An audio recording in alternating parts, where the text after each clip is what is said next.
அனைவருக்கும் வணக்கம். நான் Karthikeyan. Kanshika click YouTube channel மூலியமாக உங்களை மீண்டும் சந்திப்பதில் பெருமகிழ்ச்சி அடைகிறேன். இன்னைக்கு நாம் பார்க்கக்கூடிய வீடியோ பதிவு என்னன்னு பார்த்தீங்க அப்படின்னா 17/3/2025 திங்கட்கிழமை சங்கடகர சதுர்த்தி.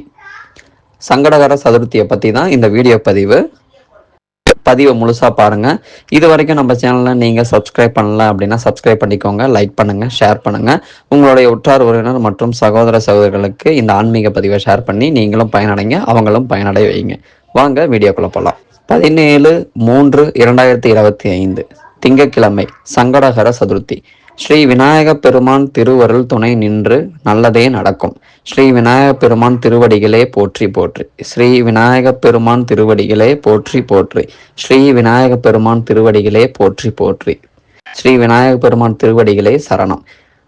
சங்கடகர சதுர்த்தி அன்று 108 முறை இந்த மந்திரத்தை சொல்லுங்க. 108 முறை இந்த மந்திரத்தை நாம ஜெபிப்பதனால நம்மளுக்கு அளவற்ற நாம எதிர்பார்க்காத விஷயங்கள் எல்லாமே கைகூடி வரும் அந்த கணபதியின் அருளால.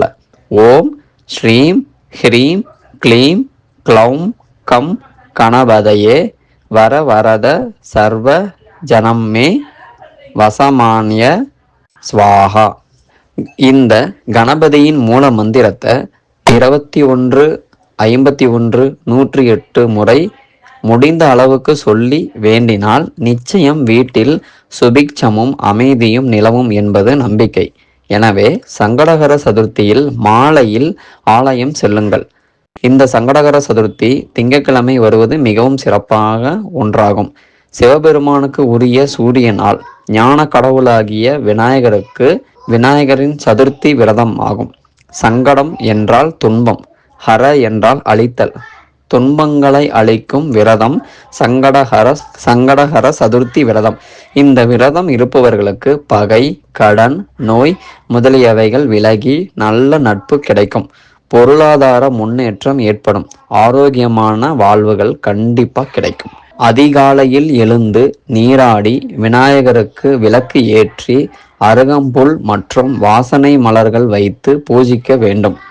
மாலை வரை உபவாசம் இருந்து மாலை வேளையில் அருகிலுள்ள விநாயகர் கோயிலுக்கு சென்று சங்கடகர சதுர்த்தி பூஜையில் கலந்து கொண்டு அதன் பிறகு உணவு உண்ண வேண்டும்.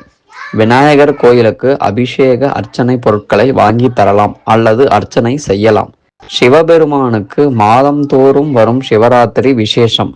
பெருமாளுக்கு ஏகாதேசியும் மகத்துவம் வாய்ந்தது. அதே போல மாதந்தோறும் வருகின்ற சங்கடகர சதுர்த்தி நன்னாளில் விநாயகரை தரிசிப்பதும் அவருக்கு அருகம்புல் மாலை சார்த்துவதும் மிகுந்த பலன்களை தந்தருளும் என்கிறார்கள் ஆச்சாரிய பெருமக்கள்.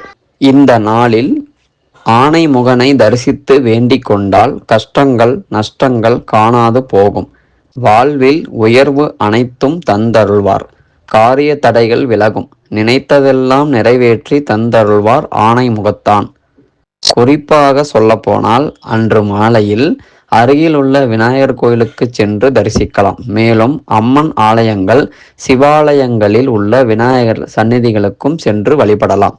அப்போது பிள்ளையாரப்பனுக்கு அருகம்புல் மாலை சாத்துவதும் வெள்ளருக்கு மாலை சார்த்துவதும் விசேஷம். அதேபோல் வீட்டில் விளக்கேற்றி விநாயகரை மலர்களால் அலங்கரித்து சர்க்கரை பொங்கல், பாயாசம், கேசரி, கொழுக்கட்டை, சுண்டல் என ஏதேனும் ஒன்றை கொண்டு நெய்வேத்தியம் செய்வது மகத்துவம் வாய்ந்தது என்கிறார்கள் ஆச்சரிய பெருமக்கள்.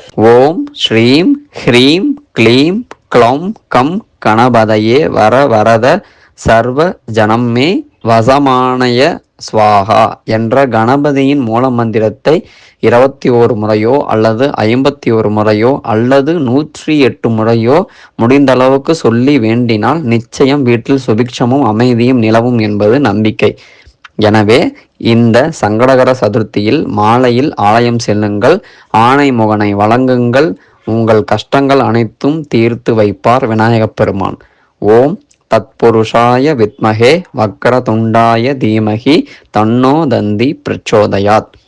ஓம் யாகதந்தாய வித்மஹே வக்ரதுண்டாய தீமஹி தன்னோ தந்தி பிரச்சோதயாத். மேலும் இந்த வீடியோ உங்களுக்கு பிடிச்சிருந்துச்சு அப்படின்னா சப்ஸ்கிரைப் பண்ணாதீங்க, சப்ஸ்கிரைப் பண்ணுங்கள், லைக் பண்ணுங்கள், ஷேர் பண்ணுங்கள். உங்களுடைய உற்றார் உறவினர் மற்றும் சகோதர சகோதரிகளுக்கு இந்த ஆன்மீக பதிவை ஷேர் செய்து நீங்களும் பயனடைங்க, அவங்களையும் பயனடை வைங்க. நன்றி, வணக்கம்.